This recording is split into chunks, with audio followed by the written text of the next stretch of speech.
வணக்கம் மக்களே, நம்ம இன்றைக்கி என்ன பார்க்க போகிறோன்னா மாப்பிள்ளை ஸ்பெஷல் தக்காளி ரசம் தான் பார்க்க போகிறோம். அதுக்கு 2 தக்காளியை நான் பேஸ்ட்டாக அரைச்சி வச்சுருக்கேன். அதுக்கு தேவையான உப்பு போடுறேன். அது கொஞ்சம் தேவையான உப்பு, ரொம்ப புளிப்பு இருக்கக்கூடாது. தக்காளி நிறையா போடுறதுனால புளிப்பு கம்மியாக தான் ஊற்றணும். புளியை ஊற்றி இன்னும் கொஞ்சோண்டு தண்ணி தேவையான அளவு, உங்களுக்கு ரசம் எவ்வளோ வேணுமோ அந்த தேவையான அளவு கரைச்சி வச்சுக்கோங்க. ரசத்துக்கு தேவையானது என்ன பொருள்னு பார்க்கலாம். விரலி மஞ்சள் தூள் இல்லை, விரலி மஞ்சளை நான் ஒரு பீஸ் வச்சு அம்மியில் வச்சு அரைச்சி வச்சுருக்கேன். அம்மியில் அரைச்சி வச்சா சூப்பராக இருக்கும். அதை நைஸாக மஞ்சள் அரைச்சிருக்கேன்.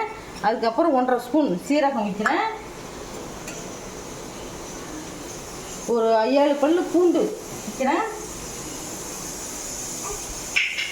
ஒரு கொத்து கருவேப்பிலை வைக்கிறேன். ஒரே ஒரு பச்சை மிளகாய், உங்களுக்கு எவ்வளோ ரசம் வைக்கிறீங்களோ அதுக்கு தேவையான அளவு பச்சை மிளகாய் வச்சுக்கோங்க. இது எல்லாத்தையும் என்ன செய்கிறோம், நைஸாக அரைக்கக்கூடாது, இதை வச்சு நசுக்கணும். சீரகத்தை மட்டும் ஒன்றும் பாதியமாக உடச்சிக்கணும். கருவேப்பிலையும் இப்படி ஒன்றும் பாதியமாக சீரகத்தையும் கருவேப்பிலையும் வச்சு இப்படி அரைச்சிக்கணும் அம்மியில். நைஸாக அரைக்காமல் குறன்னு. அதுக்கப்புறம் பூண்டு அப்படி நசுக்கிக்கணும். அடுத்து பச்சை மிளகாயும் இப்போ ரசத்துக்கு தேவையான பொருள் ரெடி.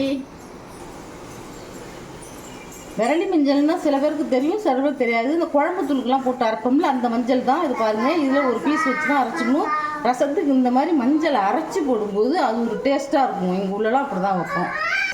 அடுத்தது என்ன பார்க்க போகிறோன்னா, ரசத்துக்கு தேவையான நல்லெண்ணெய் ஊற்றிக்கிறேன். இப்போவும் இந்த தக்காளி ரசம், மிளகு ரசம்லாம் நல்லெண்ணெயில் வச்சோம்னா நல்ல டேஸ்ட்டாக இருக்கும். நல்லெண்ணெய் 2 ஸ்பூன் ஊற்றிருக்கேன்.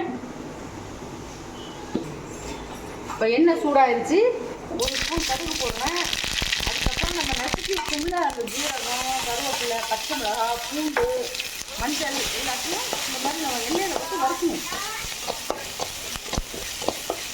எதுவே மனசு இந்த ரசம் வறுக்கும்போது அந்த பூண்டு ஃப்ளேவர் நல்லாயிருக்கும். நல்லா வாசனை வர அளவுக்கு வறுக்கணும்.